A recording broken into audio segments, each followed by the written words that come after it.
नमस्कार। श्री विश्वविद्यालय द्वारा संचालित ई शिक्षण में आपका बहुत बहुत स्वागत है। सभी के लिए गुड मॉर्निंग। बच्चों, आज क्लास 12 में अमृतवाणी अध्याय के अंतर्गत पदार्थों की व्याख्या करेंगे, जिसके रचनाकार कवि हैं कबीरदास। कबीरदास जी के जीवन परिचय के बारे में थोड़ा सा आपके लिए विस्तार से बताया जाएगा और इसकी पदार्थ व्याख्या करेंगे। उससे पहले पिछले वीडियो में आपके लिए उत्तर प्रश्न का कुछ शेष भाग बचा हुआ था, वो अंत में एक पदार्थ वो शेष रह गया था, उसको बताते हैं। इसके बाद हम इस अध्याय पर आपसे चर्चा करेंगे। इस आखिरी पदार्थ में लिखा हुआ है, क्या लिखा है उद्धव जी ने। इसके पहले मैं आपको बता दिया था कि उत्तर प्रश्न में क्या है, उसका विषय क्या, उसका केंद्रीय विषय, केंद्रीय बिंदु क्या रहा है। उसमें उद्धव जी हैं वो ब्रज में आते हैं श्री कृष्ण का संदेश लेकर। गोपिकाएं उसको पत्र को पढ़ने के लिए आती हैं कि हमको क्या लिखा गया है, क्या इस तरह से पूछती हैं, और उनकी जो मनोदशा होती है उसका वर्णन हमने पिछले वीडियो में आपके सामने किया था। तो आइए, आज बचा हुआ उसका जो शेष भाग था, एक अंत में वो बचा हुआ था पद्यांश, उसकी व्याख्या करते हैं। क्या लिखा है, छापते कुटी कहूँ रम्य जमुना के तीर। यमुना सभी जानते हैं, नदी का नाम है यमुना, ठीक है। तो श्री कृष्ण की जो भी लीलाएं रही हैं, उनकी जो बाल लीलाएं हैं, वो ज़्यादातर क्या है, यमुना नदी के किनारे ही रही, चाहे वो कालियानाग का वध हो, चाहे वो वहाँ पर खेलने वाली बातें क्रीड़ाएँ की गई हों। तो छापते यानी कि छापना या बनाना, कुटीर मतलब होता है कुटिया, रम यानी कि सुंदर, ठीक है। तो छापते कुटीर कहूँ जमुना के तीर, कौन रौन रेती सो कदापि करते नहीं। कौन मतलब दमन करना या जाना, रौन रेती मतलब रमनेती यानी कि सुंदर ये कह सकते हैं, मतलब ब्रज की बात करी गई यहाँ पर। कह रतराकर विहाय, विहाय मतलब होता है आपका आगे की मतलब हो, या ये कह सकते हैं प्रेम गाथा गुड़ द्रोण रचना। द्रोण मतलब होता है आपके कान, ठीक है ना, सुनने के लिए। रचना मतलब होता है जीव, रस को भरते नहीं गोपी ग्वाल पालन के उमड़त आंसू। उमड़त मतलब उमड़ना, आंसू देख लेख यानी लेख मतलब देखना, ठीक है। यहाँ पे लख लिखा हुआ है, लख मतलब देख कर। प्रलयागम यानी कि प्रलय का आगमन होना, प्रलय समझाते हैं विनाश, ठीक है। नेक यानी कि जरा भी डरते नहीं, मतलब जानते हैं डरते नहीं। हो तो चित चाव, चाव मतलब शौक, जो न रावरे, रावरे मतलब सुंदर या ईश्वर की, मतलब कृष्ण की बात कर रहे हैं। चितावन यानी कि देखना, ठीक है ना।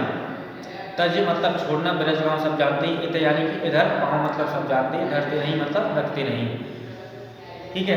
तो वहाँ पे देखिए क्या कहते हैं, छापते कुटीर कहूँ रम जमुना के तीर, कौन रौन रेती सो कदापि करते नहीं। तो रत्नाकर जी क्या कहते हैं इसमें, उन्होंने कहा है कि वो कहते हैं कि उद्धव जी कह रहे हैं श्री कृष्ण से वापस वहाँ पर पहुँचकर मथुरा में, तो वो क्या कहते हैं, देखिए कहते हैं कि यदि मुझे आपके दर्शनों की अभिलाषा नहीं होती, यदि आपको देखने की आकांक्षा नहीं होती, ठीक है, तो मैं क्या है जमुना, वो क्या कहते हैं कि मैं हम ब्रज को छोड़कर यानी कि रमणती को छोड़कर, कहने का मतलब ये है इधर पाँव कदापि नहीं आते, पाँव नहीं रखते, यहाँ बिल्कुल भी नहीं आते। और वहीं किसी मतलब वहीं कोई कुटिया बनाकर, यमुना के किनारे सुंदर सी एक कुटिया बनाकर वहीं रहने लगते, ठीक है, वहीं पर रहते, हम यहाँ पर नहीं आते। रत्नाकर जी कहते हैं। और वहीं पर देखिए क्या कहते हैं कि विहाय प्रेम गाता गुड़ और रसना में और रस और भरते नहीं।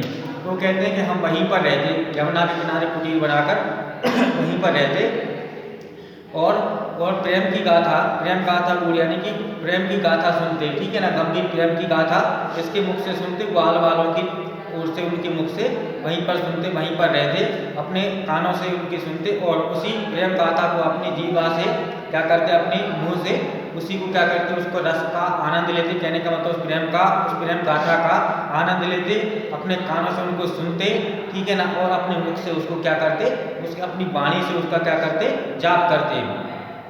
वो कहते हैं, आगे कहते हैं कि गोपी ग्वाल बालन के उमड़त आंसू देख लेख प्रलयागम हूँ नेक डरते नहीं। वो कहते हैं चाहे वहाँ पर कुछ भी हो जाता, चाहे प्रलय ही क्यों ना आ जाता, वो कहते हैं कि क्या कहते हैं, गोपी और ग्वालों के, गोपिकाओं के और ग्वालों के और उनके बालकों के आंसुओं को उमड़ते हुए देखकर भले ही क्या है वहाँ पर उनके आंसुओं की क्या आ जाती, भले ही आंसुओं से उमड़ता हुआ आंसू देखकर वही उनके आंसुओं का प्रलय क्यों ना आ जाता, तब भी हम उनसे कदापि बिल्कुल भी नहीं डरते, उनसे हम किसी प्रकार से भयभीत नहीं होते, उनके प्रलय को देखकर जरा भी नहीं डरते। वो कहते हैं हो तो चितचाओ जो न रावरे चितावन को तज बिरज गाँव इतने पाँव धरते नहीं। वो कहते हैं यदि मुझे आपके दर्शनों की अभिलाषा नहीं होती, यदि आपको देखने की इच्छा मेरे मन में लगती नहीं होती, तो कदा हम ब्रज छोड़कर कदापि यहाँ पर पाँव नहीं रखते, इधर मथुरा में नहीं आते।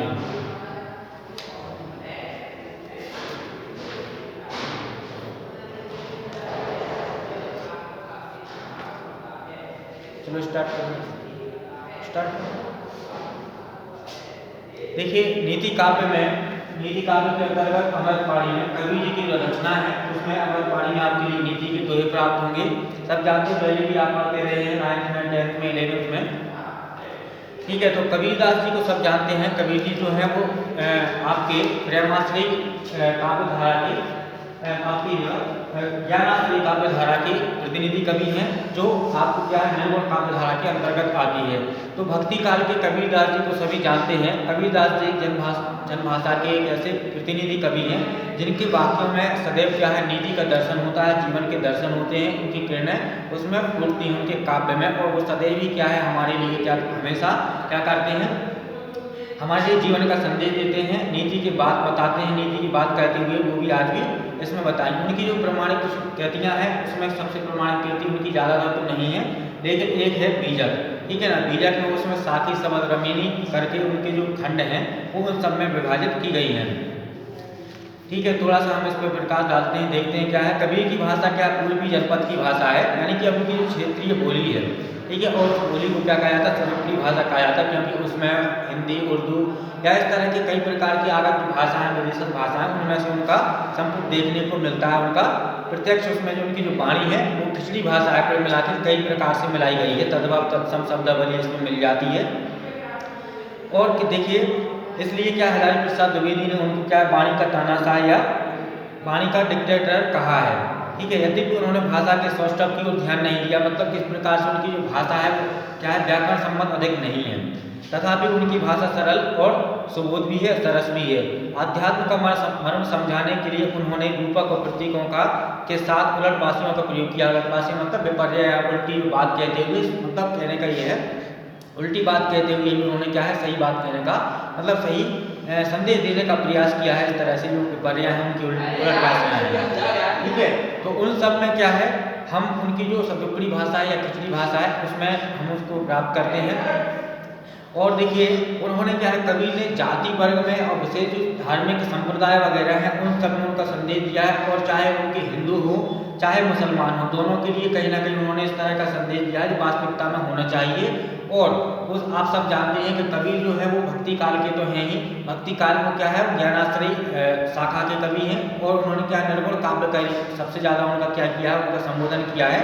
और उनका जो प्रतिपादित उन्होंने जो किया है निर्गुण काव्य धारा के लिए निर्गुण काव्य बताया है, तो उन्होंने क्या निर्गुण ब्रह्मा की उपासना का संदेश दिया है कि भगवान है या नहीं है इसका उन्हें कोई मतलब नहीं है, लेकिन वो ये कहते हैं कि मूर्ति पूजा वगैरह ये सब क्या दिखावा है, पूजा करना, पूजा पाठ करना, व्रत धारण करना, ये सब क्या है फालतू के हथकंडे हैं, या ये कह सकते हैं दिखावटीपन है, आडंबर है समाज के, और ये समाज के लिए कुरीतियाँ हैं जो हमारे समाज को क्या ले जा रही हैं, गर्त में ले जा रही हैं।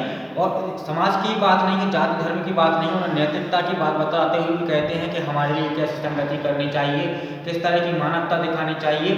तो इस तरह की मानवता का वादी जो दृष्टिकोण है वो दृष्टिकोण उनके काव्य में देखने को मिलता है। तो आइए हम शुरू करते हैं उनकी जो अमृतवाणी है। सबसे पहले संगति में क्या कहा है, संगति में उनका जो दोहा है, कबीर संगत साधु की जो कर जाने कोय, सकल व्रत चंदन भये बांस न चंदन हुए। यहाँ पर देखिए अमृतवाणी में उन्होंने संगति का उपदेश दिया है, संगति किस प्रकार की होनी चाहिए और किसकी हमें संगति करनी चाहिए। उसमें कहते हैं कबीरदास जी कहते हैं कि साधु की संगति करने से ही हमें क्या होता है, साधु की सत्संगति करने से ही हमारे अंदर क्या है विचार आते हैं, अच्छे विचार आते हैं, हम जीवन की ओर एक सकारात्मक जीवन की ओर बढ़ते हैं। मानवतावादी दृष्टिकोण उसमें दिखाया गया है। तो वो कहते हैं कि साधु की संगति और साधु की संगति करने से ज्ञान उसी को प्राप्त होता है जो उनके समीप रहते हैं, उनसे प्रेम करते हैं। यदि उनसे जो द्वेष रखते हैं, उनसे जो विद्वेष रखते हैं, वो कभी उनके साधुओं की उनकी जो क्या है शालीनता, उनके आचरण, उनके गुणों को, उनके सद्गुणों को ग्रहण नहीं कर पाते। ठीक उसी प्रकार की उदाहरण दिया है कि सकल व्रत चंदन भये, पास न चंदन हुए। देखिए चंदन वृक्ष जो होता है वो अपनी सुगंध बिखेरता है, उसमें जो गुण होता है, और आसपास जो उसके समीप यानी कि उसको स्वीकार करते हैं वो सभी सुगंधित हो जाते हैं वृक्ष जंगल में लगे हुए। लेकिन बांस जो होता है वो अपने स्वभाव के कारण कैसा हो जाता है, वो कभी चंदन की सुगंधता को प्राप्त नहीं कर पाता है। तो इस तरह के बांस स्वभाव के जो व्यक्ति होते हैं वो कभी सद्गुणों को, साधु के सद्गुणों को प्राप्त नहीं कर पाते। ठीक चंदन जिस प्रकार से सभी वृक्षों को सुगंधित कर देता है, लेकिन बांस अपने स्वभाव के कारण वह कभी सुगंधित नहीं हो पाता, अर्थात चंदन के गुणों को ग्रहण नहीं कर पाता। अगले में क्या कहा है, संगति की बात कहते हुए कि कबीर को संग न कीजिए पाथर जल न तिराए।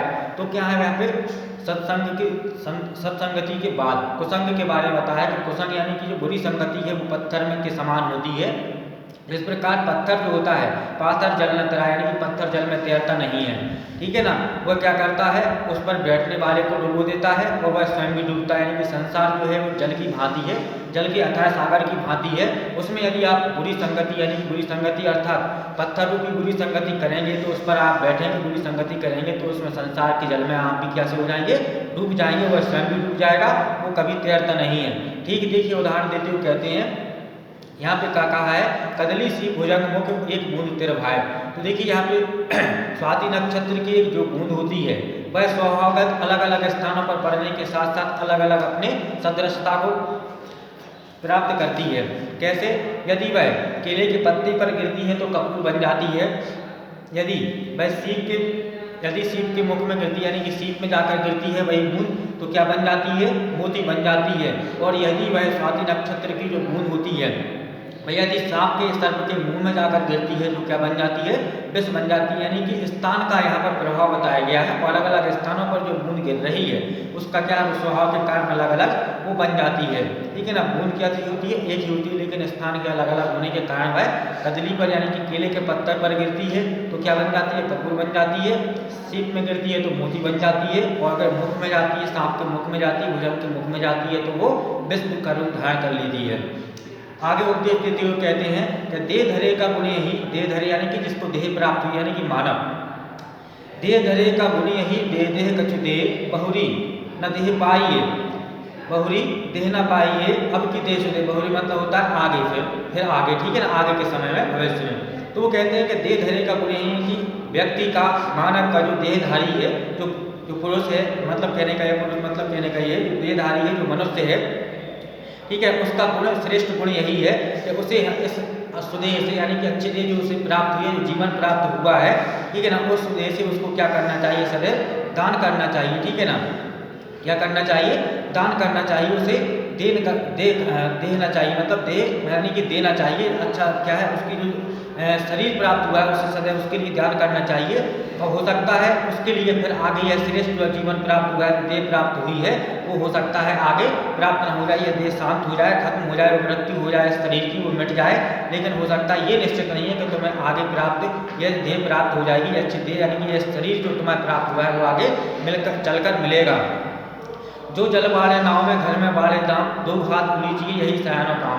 अब देखिए वो क्या कहते हैं कि यदि आप धन में, मतलब घर में यदि धन बढ़ जाए, ठीक है ना, धन अगर यदि घर में धन बढ़ जाए और जल में, नाव में यदि जल बढ़ जाए, तो दोनों हाथ से आपको क्या करना चाहिए, उसे उलीचना चाहिए। धन यदि बढ़ जाता है तो क्या करना चाहिए, वो भी बताया गया है, दो हाथ उलीचिए यही सयानो काम। तो ये अच्छा काम है कि उसे दोनों हाथ से उलीच देना चाहिए। ऐसे यदि नाव में, देखिए वो क्या कहते हैं कि यदि जल में, नाव में यदि जल बढ़ जाए तो क्या होता है, आपको दोनों हाथ से उसे उलीच देना चाहिए, जिससे नाव डूबने से बच जाएगी और आप भी बच जाएंगे। उसी प्रकार यदि घर में अगर धन संपत्ति का, अगर वैभव का अगर आपको बढ़ोतरी हो जाती है तो आपको क्या कर देना चाहिए, अच्छे कार्यों में लगा देना चाहिए, ठीक है ना, धर्म में लगा देना चाहिए, दान कर देना चाहिए। यदि वह आप दान नहीं करते हैं, ठीक है, और अगर वो बढ़ती रहती है तो वो धन के स्वामी को भी क्या करती है, ले डूबती है। यदि जल जो है वो नाव में बढ़ जाता है तो नाव भी डूब जाती है और नाव का मालिक भी डूब जाता है। तो यही अच्छा काम बताया है, जिससे आप दोनों हाथ से उसको उलीच देना चाहिए। विचार करते हुए आगे कहते हैं कि माटी कहे कुम्हार से क्या तू रोने मोहे, एक दिन ऐसा होएगा मैं रोऊंगी तोहे। देखिए आज समय के अभाव के कारण आपको अगली वीडियो में आपको शेष पाठ की जो अमृत पानी का जो पाठ है वो आगे आपको अगली वीडियो में प्राप्त होगा, आगे बताएंगे आपके लिए। तब तक के लिए आपका बहुत बहुत धन्यवाद।